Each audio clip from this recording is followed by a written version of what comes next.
Hello everyone, welcome back to Testy Codeiz. मेरा नाम है आशीष और आप देख रहे हैं MEAN stack project from scratch का ये प्लेलिस्ट। इस प्लेलिस्ट में हम बात करने वाले हैं मीन स्टैक के बारे में। मीन स्टैक पे एक पूरा का पूरा कंप्लीट प्रोजेक्ट बनाएंगे। उससे पहले हम समझेंगे मीन स्टैक होता क्या है। प्रोजेक्ट स्टार्ट करने से पहले हमें ये जान लेना चाहिए कि मीन स्टैक हम यूज़ क्यों करते हैं और मीन स्टैक का काम क्या होता है और मीन स्टैक वर्ड क्यों पड़ा। तो चलिए हम आपको थोड़ा सा डिस्क्रिप्शन में समझाते हैं। सबसे पहले हम इसके लिए ओपन करते हैं नोटपैड, और नोटपैड ओपन करने के बाद यहाँ पे मैं इसको थोड़ा सा ऐसे करता हूँ। अब आप देखिए, M for MongoDB, E for Express.js, A for AngularJS and N for Node.js। अब आपको बात समझ में आ रही होगी कि ये मेन का मतलब होता है चार टेक्नोलॉजी को मिलाकर एक करके कोई वेब एप्लीकेशन या वेब पेज बनाने के लिए हम जो यूज़ करते हैं उसी को बोलते हैं मेन स्टैक। अब मेन स्टैक बेसिकली वर्क खुद से ही करता है, इंडिपेंडेंट है, किसी पे डिपेंडेंट नहीं है। इसलिए ये चारों टेक्नोलॉजी को मिला दिया गया है और ये चारों टेक्नोलॉजी आपस में खुद ही इतनी स्ट्रॉन्ग पावर की एक वेब एप्लीकेशन बना सकते हैं जिसको किसी अनदर चीज़ की ज़रूरत नहीं पड़ेगी। इसीलिए इसको बोलते हैं मीन स्टैक। अब मैं आपको थोड़ा सा एक चीज़ और बता दूं कि यहाँ पर जब बात आती है, अगर आप सिर्फ as a Angular developer job करते हैं, एंगुलर पे अगर आप जॉब करेंगे तो आपकी पैकेज स्टार्ट होगा 20,000 अप्रॉक्स से। अगर वहीं पर अगर आप मीन स्टैक के पे जॉब देखेंगे तो आपकी सैलरी स्टार्ट होगी अप्रॉक्स 30K से। ऐसा क्यों है, ये मैं आपको इसलिए बता रहा हूँ क्योंकि यहाँ पे आप सिर्फ एक दो ही टेक्नोलॉजी यूज़ करते हैं और पूरा कम्प्लीटली फ्रंट एंड डेवलपर ही रहते हैं। बट जब आप मीन की बात कर लेते हैं तो मीन स्टैक में आप थोड़े बहुत बैक एंड डेवलपर भी बन जाते हैं। बैक एंड डेवलपर करने का मतलब ये है कि आप एपीआई बनाने लगते हैं, एपीआई को खुद से इम्प्लीमेंट करते हैं, एपीआई के एरर हैंडलिंग करते हैं और यहाँ तक कि सर्वर पे भी काफ़ी ज़्यादा काम कर लेते हैं। इसलिए आपको यहाँ पे सैलरी पैकेज स्टार्टिंग हाई मिल जाती है और यहाँ पर इस चीज़ को सीखना बहुत ही ज़्यादा बेनिफिशियल इसलिए है क्योंकि अगर आप एंगुलर डेवलपर ही रहोगे तो इसकी ज़्यादा ग्रोथ नहीं हो पाएगी, और अगर आप मीन स्टैक रहोगे तो आपकी ग्रोथ होती रहेगी बहुत स्पीड में। तो ये तो रहा जॉब के पर्पज़ से, तो मैं इसको इरेज कर देता हूँ, ये कोई काम का नहीं है। अब बात आती है कि ये हमें मोंगोडीबी मिलेगा कहाँ पे। ये देखो एकदम स्ट्रेट फॉरवर्ड बता रहा हूँ, बहुत ज़्यादा घुमा नहीं रहा हूँ, सिंपल सा। मोंगोडीबी डाउनलोड करने के लिए आपको सिंपली टाइप करना है यहाँ पे मोंगोडीबी, सर्च करेंगे। हमें यहाँ पे पहली जो वेबसाइट दिखेगी उसमें हमें क्लिक कर देना है। क्लिक करने के बाद आपको कुछ होम पेज ऐसा दिखेगा। जब आपको होम पेज ऐसा दिखेगा तो आपको सॉफ्टवेयर सेक्शन पे जाना है और यहाँ पे आपको दिखेगा community server, A free and open document database. तो आपको यहाँ पे क्लिक कर देना है। क्लिक करने के बाद वेट करिएगा, आपको कुछ ऐसा पैनल दिखेगा। ये ऑटोमेटिकली मोंगोडीबी कम्युनिटी सर्वर पे रिडायरेक्ट करेगा और इस साइड कुछ आपको ऐसा इंटरफेस दिखने को मिलेगा। अब मैं आपको बता दूं ये क्या काम करता है। जब इस पे कम्युनिटी सर्वर वाले पे क्लिक करता हूँ, सॉफ्टवेयर पे जाके कम्युनिटी सर्वर पे क्लिक करता हूँ, तो ये क्या करता है, हमारा ये वेबसाइट विंडो स्क्रिप्ट की वजह से चेक करता है कि हमारे मशीन में कौन सा ऑपरेटिंग सिस्टम है, विंडोज़ का है, लिनक्स का है या एप्पल का है या मैक का है। तो अगर जब वो फाइंड आउट कर लेता है उसी के अकॉर्डिंगली आपको यहाँ पे मोंगोडीबी का वर्जन दिखाता है और पैकेज का नेम दिखाता है। तो उसके बाद आपको यहाँ पे डायरेक्टली डाउनलोड पे क्लिक कर देंगे तो डाउनलोड स्टार्ट हो जाएगा। मैंने ऑलरेडी डाउनलोड कर रखा है इसलिए मैं डाउनलोड नहीं कर रहा हूँ। जब आप यहाँ पे डाउनलोड कर लेंगे तो इंस्टॉलेशन प्रोसेस भी मांगेगा। तो चलिए अब मैं इंस्टॉलेशन प्रोसेस दिखाता हूँ। चलिए मैं आपको डाउनलोड्स पे दिखा देता हूँ। ये मैंने डाउनलोड करके रखा है। डाउनलोड जैसे हो जाएगा उस वैसे ही आपको यहाँ पे डायरेक्टली क्लिक कर देना है। जैसे यहाँ पे आप क्लिक करेंगे तो आपको ये इंस्टॉलेशन का प्रोसेस स्टार्ट हो जाएगा। आपको कुछ ऐसा दिखेगा। तो जब ये आपको ऐसा दिखेगा तो यहाँ पे आपको ये कई सारी ऑप्शंस दिखेंगे। तीन ऑप्शन दिखेंगे, बैक, नेक्स्ट, कैंसिल। तो आपको नेक्स्ट करना है।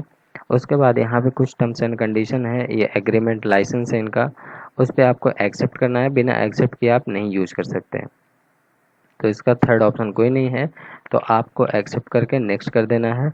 उसके बाद यहाँ दो ऑप्शन मांगेगा, कस्टम या कंप्लीट। तो अगर आप कस्टम करना चाहें तो कस्टम कर सकते हैं, कंप्लीट करना चाहें तो कंप्लीट कर सकते हैं। तो मैं प्रेफर करता हूँ कंप्लीट का। कंप्लीट जब मैं ऑप्शन पे क्लिक करूँगा तो यहाँ पे कुछ ऐसा ऑप्शन आएगा, तो आपको इसको छेड़ना नहीं है। Run server as network service user, ठीक है, आपको ऐसे डायरेक्टली क्लिक कर देना है, नेक्स्ट। उसके बाद यहाँ पे एक छोटा सा ऑप्शन आएगा, इंस्टॉल मोंगोडीबी कंपास। तो मोंगोडीबी कंपास इसका सप्लीमेंट्री एप्लीकेशन है, तो वो ऑटोमेटिकली इंस्टॉल कर देगा। तो यहाँ पे आपको नेक्स्ट कर देना है, और उसके बाद फिर नेक्स्ट करना है। उसके बाद फिर आपको वेट करना है। वेट आपको तब तक करना है जब तक आपकी विंडो मशीन रन ना करे इसको। तो यहाँ पे करने के लिए मुझे ऑथेंटिकेशन मांग रहा है, तो मैं यहाँ पे अलाउ करता हूँ, मतलब यस करता हूँ। और जैसे आप यस करेंगे, यहाँ पे कुछ इतनी स्पीड से इंस्टॉलेशन प्रोसेस शुरू हो जाएगा। और मैं आपको एक चीज़ और बता दूँ कि आपकी विंडो मशीन अगर अच्छी रहेगी तो बहुत स्पीड में इंस्टॉलेशन होगा, और अगर आपकी विंडो मशीन में थोड़ा सा लो कॉन्फ़िगरेशन रहेगा तो टाइम टेकन हो सकता है। इतना तो जान लो, क्योंकि जो आपका ये मोंगोडीबी कंपास है ये थोड़ा सा टाइम लेता है। तो यहाँ आफ्टर ऑल मेरे में एसएसडी इम्प्लीमेंटेड है हमारे विंडो मशीन में, उसके बाद भी इतना टाइम लगा रहा है। तो आप सोच सकते हो कि अगर लोवेस्ट कॉन्फ़िगरेशन का रहेगा तो थोड़ा ज़्यादा टाइम लगाएगा, तो उसके लिए बहुत ज़्यादा परेशान मत होना, ठीक है। तो जैसे ही इंस्टॉल हो जाता है मैं वीडियो को फिर से रिज्यूम करता हूँ। जैसे ही आपका एप्लीकेशन इंस्टॉल हो जाएगा तो यहाँ मोंगोडीबी कंपास का कुछ ऐसा सेक्शन आपको देखने को मिलेगा। आपको करना क्या है, यहाँ पे सिंपली आपको नेक्स्ट नेक्स्ट कर देना है, क्योंकि इससे आपको कुछ भी नहीं छेड़ना है। यहाँ पे कुछ ये इनके तरीके बताए गए हैं, वो चीज़ आप देख सकते हैं। उसके बाद गेट स्टार्टेड पे क्लिक करना है, और यहाँ पे कुछ ऐसे प्राइवेसी सेटिंग्स के कुछ मैसेज आएंगे, स्टार्ट यूजिंग कंपास पे आपको क्लिक कर देना है। आफ्टर दैट ये आपको ऐसा इंटरफेस देखने को मिलेगा। उसके बाद मैं एक काम करता हूँ, इसको आप भी कोशिश करें कि टास्क बार पे पिंग कर लें, क्योंकि आपको जब तक ये प्रोजेक्ट बनाएंगे तब तक ज़रूरत पड़ती रहेगी। उसके बाद मैं इसको मिनिमाइज़ कर देता हूँ और यहाँ फिनिश में मैं क्लिक कर देता हूँ। तो आपको यहाँ पे एक आइकन दिखेगा मोंगोडीबी का, मोंगोडीबी कंपास का, तो इसे रखा रहने देते हैं। बेसिकली ये इसलिए है कि यहाँ से आप देख सकते हैं कि हमारा मोंगोडीबी इंस्टॉल हो चुका, बट अगर आप चाहें तो कमांड के थ्रू भी देख सकते हैं, वो भी मैं प्रोसेस आपको बता देता हूँ। सबसे पहले आपको करना क्या है, दिस पीसी पे मैं गया, और यहाँ पे मैं सबसे पहले क्या करूँगा, अपने सी ड्राइव को पहले चूज़ करूँगा। ओके, तो मैं एक बार रिफ्रेश कर लेता हूँ। आई थिंक एप्लीकेशन इंस्टॉलेशन के बाद से थोड़ा सा ये मेरा सिस्टम स्लो हो गया है। तो आपको डायरेक्टली अपने सी ड्राइव पे जाना है। सी ड्राइव पे जाने के बाद आपको यहाँ पे देखना प्रोग्राम फाइल्स नाम का फ़ोल्डर मिलेगा। प्रोग्राम फाइल्स नाम से दो फोल्डर होगा, एक तुम्हारे कंप्यूटर के बिट के हिसाब से और दूसरा होगा प्राइमरी। तो इस वाले फ़ोल्डर पे जाना है जिसके आगे कुछ भी नहीं लिखा होगा प्रोग्राम एंड फाइल्स के अंदर। आपको यहाँ पे ढूंढना है मोंगो डी नाम से फ़ोल्डर। तो मोंगो डी ये हमारा रहा। यहाँ पे मैं डबल क्लिक करता हूँ, इसके अंदर आपको मिलेगा एक सर्वर नाम का फ़ोल्डर। सर्वर नाम के फ़ोल्डर को भी हम एक बार डबल क्लिक करते हैं तो यहाँ पे वर्जन से फ़ोल्डर मिलेगा 4.4.6 हमने किया था, तो 4.4 यहाँ दिखा रहा है। अब यहाँ पे भी एक बार मैं डबल क्लिक करता हूँ, फिर यहाँ पे भी कुछ फाइल एंड फोल्डर दिख रहे हैं, तो हमें बिन वाले फ़ोल्डर के अंदर भी जाना है, तो बिन वाले फ़ोल्डर पे भी डबल क्लिक करते हैं।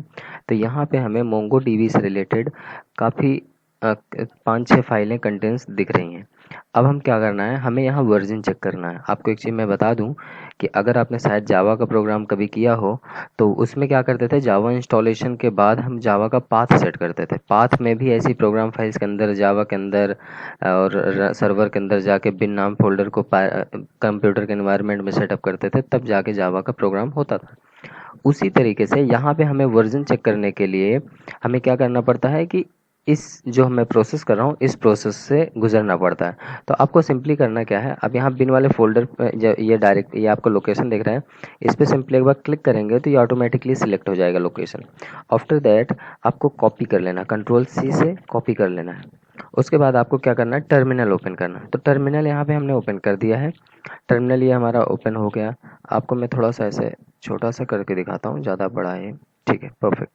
एक काम करते हैं, टर्मिनल भी हम आपको ओपन करना सिखाते हैं। विंडो प्लस आर करेंगे तो यहाँ रन बॉक्स खुलेगा, इस पे टाइप करना है CMD, तो फिर से वैसे ही खुलेगा, ठीक है। तो इसके लिए बहुत ज़्यादा परेशान होने की ज़रूरत नहीं है, आप किसी भी तरीके से ओपन कर सकते हैं टर्मिनल। आफ्टर दैट यहाँ पे क्या करना है, डबल कोट यूज़ करना है। Double quote as a string हम यहाँ पास करेंगे और उसके बाद यहाँ पे वो पाथ को पेस्ट करना है।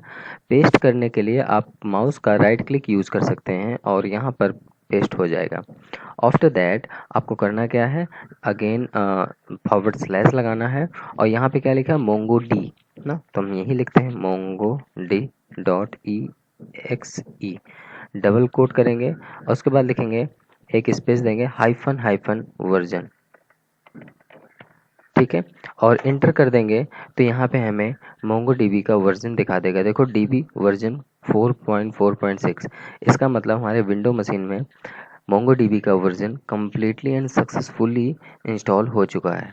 अगेन अगर आपको चेक करना है तो यहीं पे जहाँ मोंगो डीबी किए हैं यहीं पे आपको सिंपली कर देना है मोंगूज एस कर देना है और उसके बाद इंटर कर देंगे तो यहाँ पे आपको क्या दिखाएगा, यहाँ पे दोनों चीज़ दिखाएगा, डीबी का भी वर्जन दिखाएगा और मोंगोज का भी, और विंडो का आपके टारगेट फाइल जो भी सारी चीज़ें हैं वो सारी इन्फॉर्मेशन यहाँ पे आपको दिखा देगा। ठीक है, तो सेम एज दिस यहाँ पे वर्क प्रॉपरली कर रहा है, कोई एरर नहीं है, कोई इशू नहीं है। तो वर्जन में हटाता हूँ भी और यहाँ पे एक बार मैं ट्राई करता हूँ मोंगो डीबी का आपको यहाँ से दिखाने की कि हमारा डेटाबेस कैसे दिखेगा। तो यहाँ पे एक पहला वाला है mongo dot E X E ना, तो यहाँ मैं करता हूँ mongo dot E X E double quote और यहाँ पे मैं इंटर करता हूँ तो यहाँ पे आपको कुछ ऐसा दिखने लगा, हमारा डेटा सर्वर रनिंग दिखाएगा। ठीक है, ये देखो दिखा रहा है मोंगो सर्वर वर्जन इतना, welcome to MongoDB shell, MongoDB का शेल हो गया है।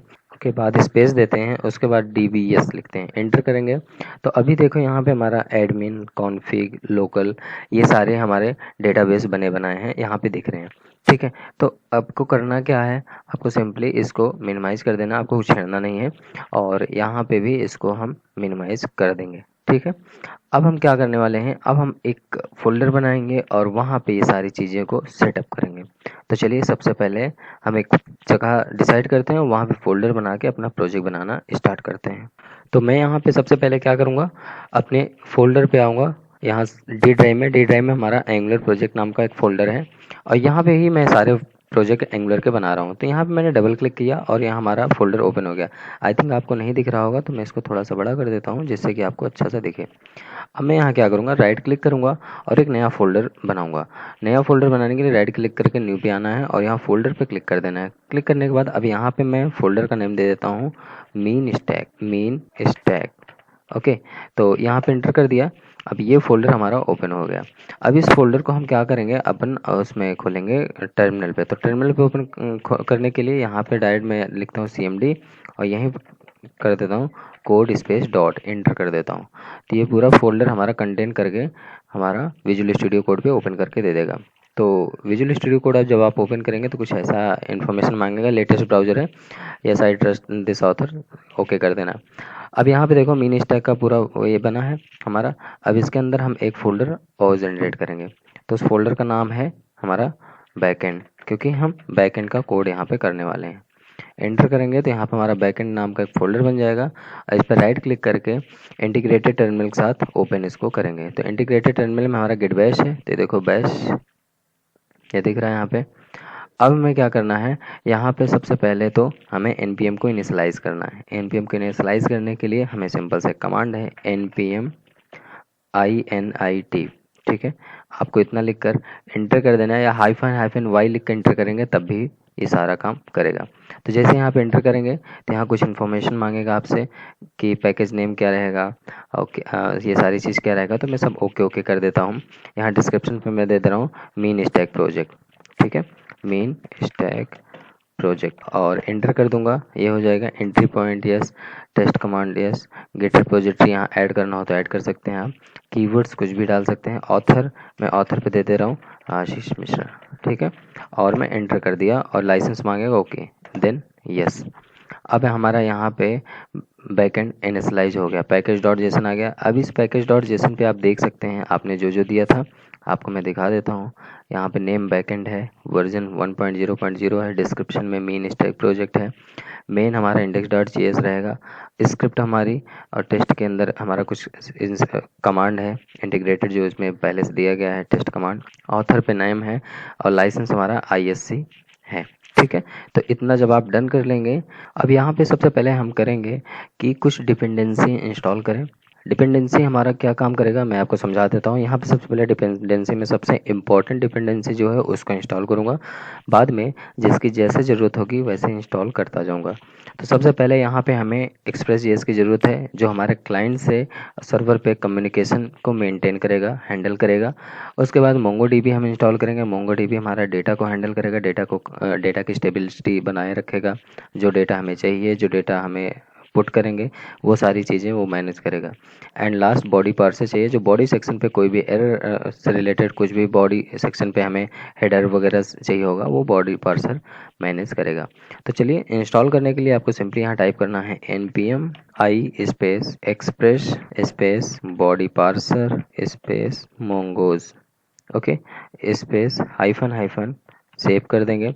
ये कमांड आप लिख लीजिए, वैसे आपको स्क्रीन पे दिखेगा और आप यहाँ से देख के कर सकते हैं। वन सेकेंड, मोंगूज की स्पेलिंग में ई रहेगा। ओके, अब आपको एंटर कर देना है। एंटर करने के बाद ये सारी डिपेंडेंसी इंस्टॉल कर देगा। जैसे इंस्टॉल करता है वैसे मैं वीडियो को फिर से रिज्यूम करता हूँ। जब यहाँ पे सारी डिपेंडेंसी इंस्टॉल हो जाएगी तो आपको कुछ ऐसा मैसेज अपीयर होगा। यहाँ पे देखिए body parser 1.19.0, Express.js 4.17.1 and Mongoose 5.12.14, ठीक है। And added 79 packages, contribute 1 to 24 files. ये सारी चीज़ें आपको ऐसा मैसेज कुछ अपीयर होगा, ठीक है। तो यहाँ पे जो जितनी ज़रूरत की डिपेंडेंसी थी, मुझे जो स्टार्टअप में चाहिए, जो एकदम स्टार्ट करने के लिए प्रोजेक्ट चाहिए, वो मैंने कर लिया। कोशिश करिए कि आप इसका नोट्स बनाते चलिए जिससे आपको प्रॉब्लम ना हो और आप दोबारा कोई प्रोजेक्ट और भी कोई प्रोजेक्ट बना सकें। जब यहाँ पे ये सारी चीज़ इंस्टॉल हो जाएगा तो आपको यहाँ पे एक चीज़ और दिख रहा होगा कि ये देखो डिपेंडेंसी नाम का एक ऑब्जेक्ट बना हमारा पैकेज डॉट जेसन में।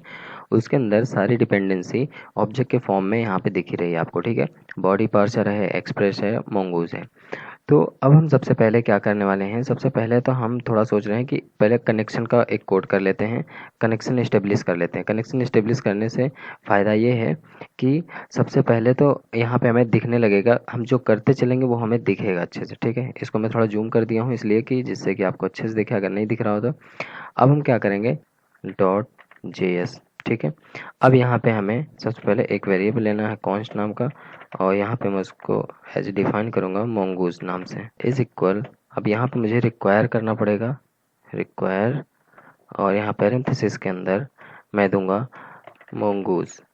आफ्टर दैट आपको यहाँ पे टर्मिनेट कर देना है, और उसके बाद यहाँ लिखना है मोंगूज डॉट कनेक्ट, क्योंकि हमें डेटाबेस एस्टेब्लिश करने के लिए कनेक्शन कोड करना पड़ेगा। तो कनेक्शन कोड करने के बाद यहाँ पे देखो आपको सबसे पहले mongoose डॉट कनेक्ट, जैसे हमारा PHP में लोकल होस्ट का कुछ सर्वर होता है 127.0.0.1, उसी तरीके से यहाँ पे भी है। तो उसके लिए हमें क्या करना पड़ेगा, यहाँ टाइप करना पड़ेगा मोंगोडीबी डबल स्लैश, यहाँ पे होगा लोकल होस्ट कोलन 27017, ठीक है। इतना लिख के आप सेव कर देना है आपको, और सेव करने के बाद ये आपका कनेक्शन कोड यहाँ पे हो गया है। अब इसे हमें चेक करना है कि क्या हमारा कनेक्शन कोड वाकई में हुआ है कि नहीं हुआ। तो उसके लिए भी हम बताते हैं। अब हम क्या करना है, हमें डेटाबेस को क्रिएट करना है। डेटाबेस को क्रिएट करने के बाद हमें उसको चेक करना है कि हमारा एक्चुअल में डेटाबेस कनेक्ट हुआ है, जो डेटाबेस का नेम मैंने दिया है कि नहीं। तो उसे करने के लिए पहले मैं ये बताऊंगा कि आप कंपास पे जाके डेटाबेस क्रिएट कर सकते हैं। जब यहाँ पे आप कनेक्ट पे क्लिक करेंगे तो यहाँ पे ये चीज़ कनेक्शन ओपन होगा, ठीक है। तो यहाँ पे देखो जो अभी मैंने सो DBS मैंने किया था, तो यही 3 डेटा मुझे दिख रहा था, एडमिन, कॉन्फिग, लोकल, ठीक है। अब यहाँ पे क्लिक करके नया डेटाबेस आप जनरेट कर सकते हो, लेकिन हमें क्या करना है, हमें चाहे यहाँ से करना है चाहे वहाँ से करना है, दोनों सेम है। तो मैं कमांड के थ्रू बताऊंगा जो कि ज़्यादा आपको आसान पड़ेगा। तो आपको यहाँ पे सिंपली क्या कर देना है, / यूज़ करना है, और यहाँ पे अपने डेटाबेस का नेम देना है। तो मैं डेटाबेस का नेम दे रहा हूँ मेन ऐप नाम का, मैं यहाँ पे एक डेटाबेस क्रिएट कर रहा हूँ। अब यहाँ पे मैं कॉमा करूँगा। अब यहाँ पे हमें क्या करना है, हमें यहाँ पे कॉल बैक यूज़ करना है। कॉल बैक यूज़ करने के लिए हमें यहाँ मतलब कॉल बैक के थ्रू हमें एरर देखना है कि एरर है कि नहीं है।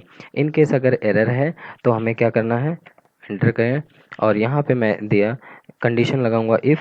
अगर हमारा एरर नहीं है, नॉट एरर, तो क्या करें, ये हमें प्रिंट करके दे कंसोल डॉट लॉग कंसोल पे हमें दिखा है डेटा कनेक्शन सक्सेसफुली, ठीक है, डेटाबेस कनेक्शन सक्सेसफुल। और अगर हमारा इफ़ कंडीशन ना चला, मान लो इफ़ कंडीशन ट्रू नहीं हुआ, फॉल्स हो गया, तो उस केस में हमें क्या दिखा है, एल्स कंडीशन में हमें डायरेक्टली यहाँ पे कंसोल करा लेना है, कंसोल डॉट लॉग, और कंसोल डॉट लॉग पे हम सिंपली लिखेंगे डेटाबेस डेटाबेस नॉट कनेक्टेड, ठीक है। और यहाँ पर हम एक काम कर लेते हैं, हम अपने एरर को भी प्रिंट करा लेते हैं प्लस एरर, और हम इसको एक बार सेव कर लेते हैं। सेव करने के बाद अब हमें इस मॉड्यूल को भी कनेक्ट कराना पड़ेगा, जो मॉड्यूल हमने बनाया है। तो इस मॉड्यूल को कनेक्ट कराने के लिए हम क्या करेंगे, एक चीज़ समझना, जब भी हम कोई मॉड्यूल हम बनाते हैं तो उस मॉड्यूल को हम इंपोर्ट कैसे करेंगे। यहाँ पे आपको सिंपली देखो, हमने ये मॉड्यूल बनाया है, तो इस मॉड्यूल के लिए हमें इसको एक्सपोर्ट करना पड़ेगा। तो एक्सपोर्ट करने के लिए आपको सिंपली यहाँ टाइप करना पड़ेगा module dot export is equal mongoose, ठीक है, और सेव कर देना है। उसके बाद ये हमारा मॉड्यूल एक्सपोर्ट हो चुका है। अब इसको मुझे रन कराना है, तो रन कराने के लिए हमें क्या करना पड़ेगा, यहाँ पे पहले हमें पाथ चेक करना पड़ेगा कि हम बैकएंड में हैं। बैकएंड में हमें db.json को रन कराना है। db.json को रन कराने के लिए आपको सिंपली क्या करना है, लिखना है नोड db.js, और जैसे node.js करेंगे यहाँ पे हमारा कोड कनेक्शन सक्सेसफुली दिखा देगा। ये देखो डेटाबेस कनेक्शन सक्सेसफुली, ओके। तो अब हमें क्या करना है, तो यहाँ पे हमारा db.js अब रन हो रहा है प्रॉपरली, कोई इशू नहीं है। तो अब हम क्या करते हैं, मान लो अगर मुझे यहाँ पे चेंज करना पड़े, सपोज लिखना पड़े डेटाबेस, ऐसे लिखा है, मुझे लिखना पड़े डीबी कनेक्शन सक्सेसफुल लिख के सेव करना पड़े, तो सेव कर तो दिया, पर यहाँ पे रन नहीं हुआ। रन करने के लिए हमें कंट्रोल सी करना पड़ेगा यहाँ पे, और उसके बाद अगेन मुझे रन कराना पड़ेगा, तब जाके दिखाएगा डीबी कनेक्शन सक्सेसफुल। तो ये बार बार वाले प्रोसेस से बचने के लिए हम यहाँ पे एक दो डिपेंडेंसी और इंस्टॉल करेंगे, और उसको आपको बताएंगे कि ये डिपेंडेंसी क्या वर्क करता है और कैसे वर्क करता है इस प्रोजेक्ट में, और उसके बाद हम आपको नेक्स्ट प्रोसीजर पूरा समझाते हैं। तो ये वीडियो काफ़ी लंबा हो जाने के कारण वीडियो को यहीं पॉज करते हैं। नेक्स्ट वीडियो में बाकी सेटअप करेंगे और बाकी डिपेंडेंसी इंस्टॉल करेंगे। नेक्स्ट वीडियो में पूरा बैकएंड हम क्लियर कर देंगे, उसके बाद हम स्टार्ट करेंगे फ्रंट एंड पार्ट। तो आई होप कि ये वीडियो आपके लिए काफ़ी हेल्पफुल रहा होगा। कोई डाउट हो तो आप हमें ज़रूर बताएं, और वीडियो कैसा लगता है आपको ये भी हमें बताएं। मिलते हैं नेक्स्ट वीडियो में, तब तक के लिए bye bye. Keep practice, keep coding, take care.